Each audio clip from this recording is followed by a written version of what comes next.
What is going on, Cupbangers? Today, Dodge announced that the VIPER was going to be killed. The VIPER, no more. 2017 is the last year they're going to make it. So today, in honor of the VIPER's legacy, and because obviously I love my ACR and I have one, let's learn a few things about VIPER that you probably didn't know. So hit it, Pedro.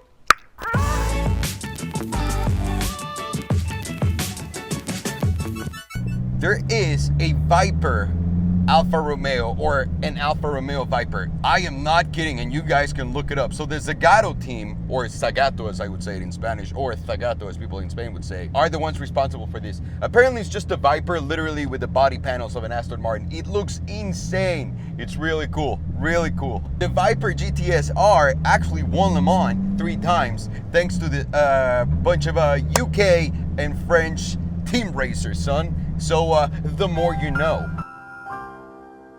The first ever engine on a VIPER was actually from a Ram truck.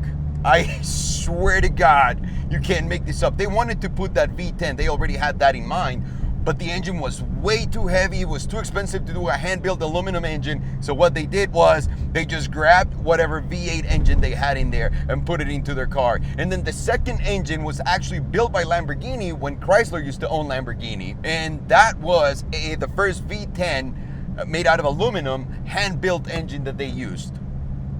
Lamborghini? Look at you!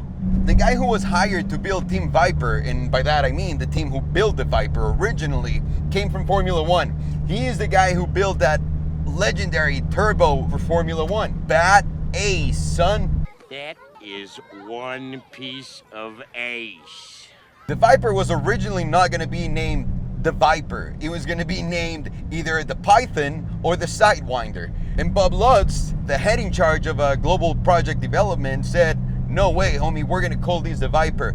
Even though everyone in the team bashed him and said, no, we should call this the Challenger in order to avoid naming it a VIPER. And I guess Bob Lutz won, and we actually called it a VIPER now. Who would have thought? The VIPER lasted for about 25 years. So they built for 25 years VIPERs before they said they were going to stop. And they built approximately 25,000 cars, which is really impressive. That's like 1,000 cars a year, if you do the math. Team VIPER decided to make the car so adjustable that they introduced the adjustable pedals. And what do I mean by that? That means they were the first ones to think about the pedals coming forward or back. And you know why they did that? So that you wouldn't have any excuses as to why you weren't banging up the clutch properly.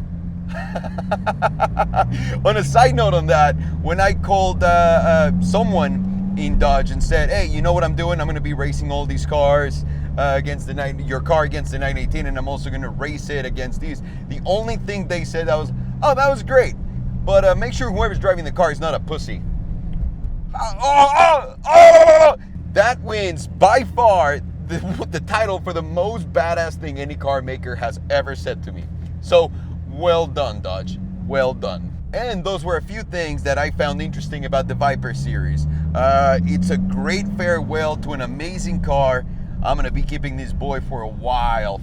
I still have so much more to learn. Cupbangers, what do you think? Was the VIPER ever anything meaningful to you or not really? Because when I was young, it was the shit, and it was just for those who were wild and didn't care about anything.